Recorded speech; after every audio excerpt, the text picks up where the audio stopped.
स्वामी के शासन में हमसे विराजते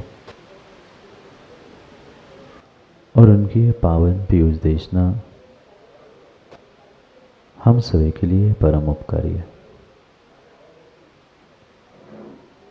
अनादिकाल से हमारी इस आत्मा में जो जन्म जरा और मृत्यु रूपी रोग लगे, उन रोगों का उपशमन करने वाली कोई परम औषधि है तो वह एकमात्र यह जिनवाणी है। भव्यात्मा,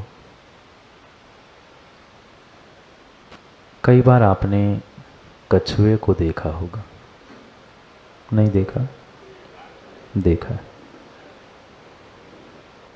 जैसे ही कछुए को पता चलता है कि कुछ संकट मेरे ऊपर आने वाला है, कोई मुझे पकड़ सकता है, कोई मुझे मार सकता है, वह कछुआ समझदारी से अपने हाथ पांव सिर अंदर कर लेता है। कछुआ ही नहीं, शंख को भी आपने देखा होगा। थोड़ा सा ही उनको समझ में आता है, महसूस होता है कि कुछ ना कुछ विपरीतता या कुछ ना कुछ मेरे प्राणों के लिए धोखा है, तुरंत संकुचित हो जाता है, तुरंत छुप जाता है। और मात्र पंचेंद्रिय जीवों में ही नहीं, एकेंद्रिय जीवों में भी ये ज्ञान होता है कि अपनी सुरक्षा कैसे करनी है। उस छुईमुई के पेड़ को भी देखा होगा सुनील सर, लाजाड़।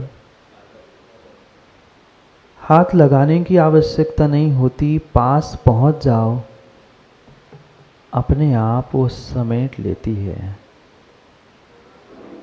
क्योंकि समझदारी उसी में होती है, समझदारी उसी में होती है जो समय पर अपने में बदलाव लाने की शक्ति रखता है। ये कोई समझदारी नहीं है नितिन भाई कि नहीं हम तो लड़के ही दिखाएंगे। कभी कभी समझदारी का भी परिचय देने की आवश्यकता है जो तुम्हें कामयाबी के शिखर तक पहुंचा सकती है। सही मायने में आज इंसान ने अपने बेशकीमती मनुष्य पर्याय के जीवन के बारे में समझने का प्रयास ही नहीं किया। कभी शब्दों में अटकते हुए, कभी रिश्तों में अटकते हुए, कभी कसायों में और विषयों में अटकते हुए मनुष्य पर्याय को यूं ही बर्बाद कर दिया। एक ही अहंकार लेकर आज का मनुष्य जीता है कि मुझे सब आता है, मैं सब जानता हूं, मैं सब कर लूंगा। और शायद देव भाई यही उसको का सबसे बड़ा शत्रु है। अगर जीवन का रहस्य कुछ है तो जीवन का इतना ही छोटा सा रहस्य समझना है कि पूरे संसार, पूरे ब्रह्मांड में एक ही चीज जो बदलती नहीं है उसे समझना है।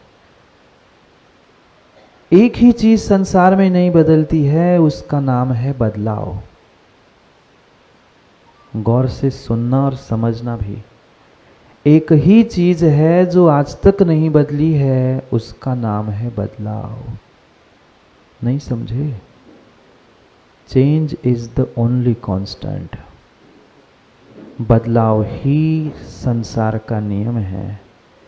और जो समय पे अपने आप को उस कछुए के भांति बदलवाता नहीं है, बदलता नहीं है, वह अपने जीवन को, अपने धर्म को, अपने प्राणों को और अपने आप को कब का अलग कर देता है। एक क्षण नहीं लगता उस कछुए को, कितनी उसकी मजबूत पीठ होती है, पर वो जानता है जितनी मेरी पीठ मजबूत है उतने ही मेरे हाथ पांव और गर्दन कमजोर है। और एक क्षण में जैसे ही संकट सामने आता है वो तुरंत अपने आप को संकुचित करके छुप जाता है। दूर से ऐसा लगता भी नहीं है कि ये कोई जीव होगा। कभी देख लेना, चलता हुआ कछुआ तो जल्दी समझ में आता है, पर कहीं रुका हुआ संकुचित हुआ अपने हाथ पांव को अंदर लिया हुआ कछुआ पत्थरों के ढेर में समझ में नहीं आता। अब चाहे तुम पत्थर मार लो, अब चाहे लाठी मार लो, चाहे उसके पीठ पर अग्नि भी लगा लो, अब उसे फर्क नहीं पड़ता। पर ये पक्का है, जो ये अकड़ कर बैठता है मैं तो चाल के निकल के काम कर लूँगा, वह भले ही पीठ पर लगी हुई अग्नि, पीठ पर पड़ा हुआ पत्थर कब गर्दन और कब पांव पे पड़कर टूट जाए, कोई ठिकाना नहीं, कोई ठिकाना नहीं है, कोई ठिकाना नहीं है। ज्ञानियों, मैं प्रतिदिन याद दिला रहा हूँ दिलीप जी, ये मनुष्य पर्याय का जीवन है। जितने सस्ते में तुम्हें मिला है ना, शायद उसकी तुम्हें कीमत नहीं है। एक एक पल, एक एक क्षण माँ इस मनुष्य पर्याय का कीमती है। एक एक क्षण कीमती है, पर यूं ही बर्बाद हम कर रहे हैं अपने स्वयं के अकड़ के कारण, क्योंकि मैं बदलना नहीं चाहता हूँ। जीवन में समस्याएं आएंगी, दुख आएंगे, संकट आएंगे, संघर्ष भी हमें सामने दिखेगा, पर ये मेरा विवेक चाहिए कि मैं उस सिचुएशन को कैसे हैंडल करता हूँ। और जो समय पर सिचुएशन को हैंडल नहीं कर सकता, उसका ज्ञान, उसका सम्मान, उसका सब कुछ धरा का धरा पर ही रह जाता है। क्या कछुए के पास शक्ति नहीं थी? क्या शंख जीव नहीं है? समुद्र में रहने वाला, बाहर भी रहने वाला वह शंख जैसे ही बाहर निकलता है और थोड़ा सा संकट समझ में आता है, अंदर छुप जाता है। डर के लिए नहीं, डर के छुपना बात अलग होती है। आज का इंसान डर के भाग तो जाता है, देव शास्त्र गुरु से, अपनों से, सबसे भागकर खड़ा हो जाता है, मुझे किसी से मतलब नहीं है। पर ये भी पक्का है, जो मुकेश भाई ये कहता है मुझे किसी से मतलब नहीं, सबसे ज़्यादा मतलब उसी को होता है। सबसे ज़्यादा मतलब उसी को होता है। मतलब नहीं कह के, डर के, पीठ दिखा के, बुजदिली करके भाग जाना, ये समझदारी नहीं है। पर सिचुएशन को समझते हुए अपनी रक्षा के लिए, अपने जीवन की रक्षा के लिए, अपने धर्म की रक्षा के लिए अपने आप को संकुचित कर लेना, छोटा कर लेना, अपने आप को छुपा लेना, यही समझदारी होती है। बहुत अच्छी बात तो यही है कि ठीक है, शक्ति है, हमें समझ आ रहा है, तो हम अपने उस जीवन के प्रत्येक कार्य, प्रत्येक संकट, प्रत्येक समस्या और प्रत्येक संघर्ष का सामना करें। पर ये बात विवेक ज्ञान की होती है, ये बात व्यक्ति के बुद्धिमत्ता की होती है कि वर्तमान में सिचुएशन क्या है। क्योंकि लड़ाई कोई भी क्यों ना हो, मात्र और मात्र शक्ति और बल से लड़ाई जीती नहीं जाती है। लड़ाई मात्र शक्ति, बल, संख्या से नहीं जीती जाती। लड़ाई अगर जीतनी है तो विवेक पूर्वक उन लड़ाइयों को जीतने की आवश्यकता है। मैं लड़ाई करने की बात नहीं कह रहा हूं। कोई मुझ पे हमला करने आए तब मुझे अपने आप को कैसे प्रोटेक्ट करना है, ये सीखने की कला आनी चाहिए। हम जान के किसी युद्ध में कूद जाए, जान के किसी से जंग छेड़ दे, ये समझदारी नहीं है। पर कोई पूर्व कर्म के कारण से मेरे साथ ऐसा कर रहा है, तो मुझे उस सिचुएशन में करना क्या है? क्योंकि सबसे बड़ा बल अगर कोई होता है तो शरीर का बल उतना बड़ा नहीं होता। जितना बड़ा बल तुम्हारे अपने स्वयं के बुद्धि, विवेक और पुण्य का होता है। सब बल एक किनारे नितिन भाई, और पुण्य बल एक किनारे होता है। पर पुण्य का भी उपयोग वही विवेकी पुरुष कर सकता है जिसके पास सिचुएशन को हैंडल करने का तरीका आता है। कितने कितने और कितने समझदारी से, क्या नहीं, वह एक चीता भी काम करता है। मैं त्रियंचों की भी बात कह दूं तो भी आप थोड़ा सा विवेक लगाकर ये निर्णय करो कि आप तो इतने बड़े मनुष्य हो। वह चीता भी जब कभी छलांग लगाता है तो थोड़ा सा, कितने ज्ञानी है बताओ।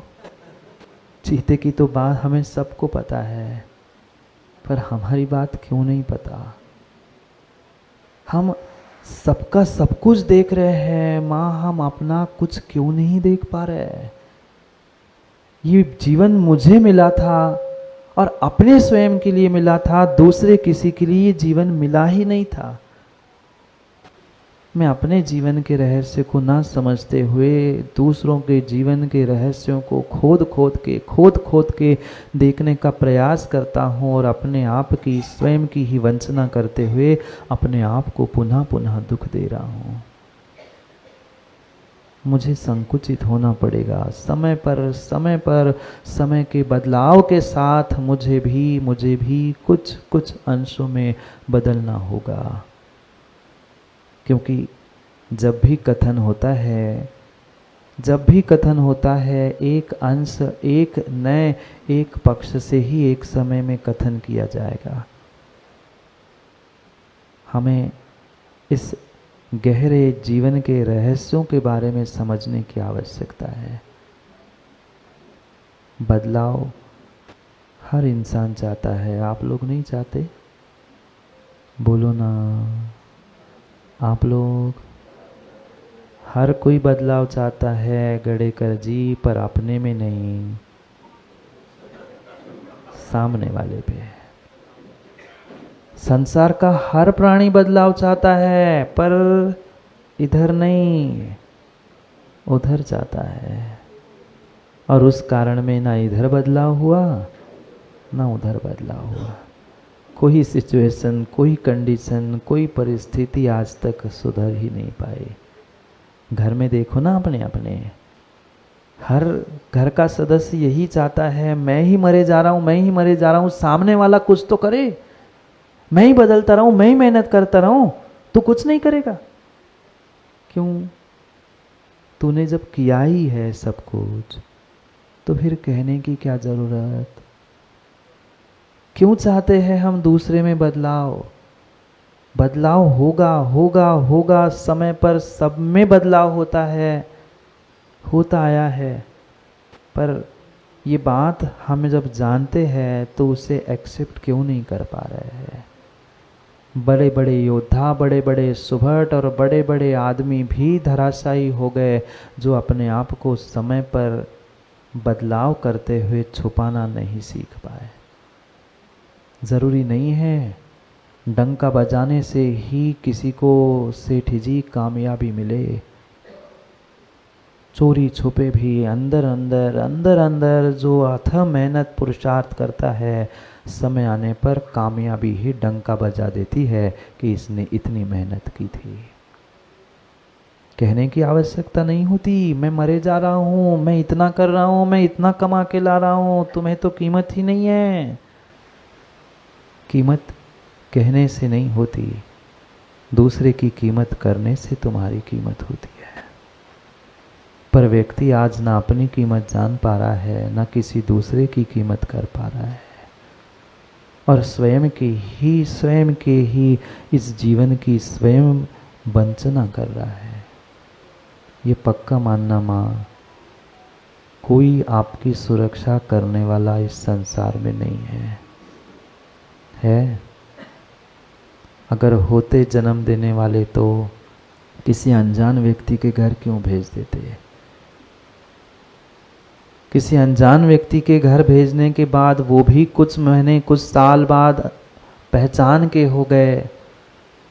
अगर उतनी ही सुरक्षा करने वाले होते तो किसी अकेले को छोड़कर क्यों चले गए? बच्चों के हवाले कर गए। बच्चों की बहू पत्नी आ जाती है, वो भी बेहाल होकर बेहाल करके चले जाते हैं।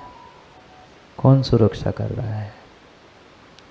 संसार में, जीवन में मुझे अपने स्वयं की सुरक्षा स्वयं के सुरक्षा कवच से ही करनी है। कितने ही अच्छे से अच्छे बॉडीगार्ड रख लेना, पर ध्यान रखना समय आने पर बॉडीगार्ड ही बॉडी को, नहीं समझे आप लोग? क्यों पंकज भाई? बॉडीगार्ड ही बॉडी को और बॉडी को नहीं 50-100 को लेकर चला जाता है। कैसा आत्मरक्षक है, कैसा बॉडीगार्ड है? ये व्यर्थ की संकल्पना है कि ये मेरी सुरक्षा करेगा, ये रक्षा करेगा। ध्यान रखना, वह सुरक्षा कवच भी तभी उस कछुए का काम में आता है जब कछुए को विवेक जागृत होता है कि संकट आने पर मुझे संकुचित होना है, मुझे बदलना है। ये वही ज्ञानी जानता है अपनी शक्ति का कब कहाँ प्रयोग करना है। वो व्यक्ति समझदार नहीं है पंकज भाई, वो व्यक्ति समझदार नहीं है। जो बहुत अच्छा बोलना चाहता है वह व्यक्ति समझदार है कि दिलीप जी कहाँ पर मौन रहना है। बहुत बोलने वाला व्यक्ति समझदार हो, ज्ञानी हो, बुद्धिमान हो जरूरी नहीं है, पर सिचुएशन आने पर कब मेरा मौन रहने से काम सिद्ध हो जाएगा, ये समझदारी का परिचय देने वाला ही समझदार होता है। बोलने वाले देश में बहुत सारे हैं। क्यों पंकज भाई? मैं, आप संचालक हो ना, इसलिए कह रहा हूँ। बोलने वाले संसार में बहुत सारे हैं, पर ऐसा आचार्य भगवंतों ने कहा है, जब मेंढकों जैसे दुर्धर वक्ता हो, गधों जैसे दुर्धर वक्ता हो, तो समझदार का मौन रहना ही उसका विवेक है। यही सुरक्षा है। और इसी प्रकार से मुझे अपने जीवन की सुरक्षा करनी है। उस दुर्धर मेंढकों से, उन गधों से तुम लड़ने चले जाओ, फिर उनमें और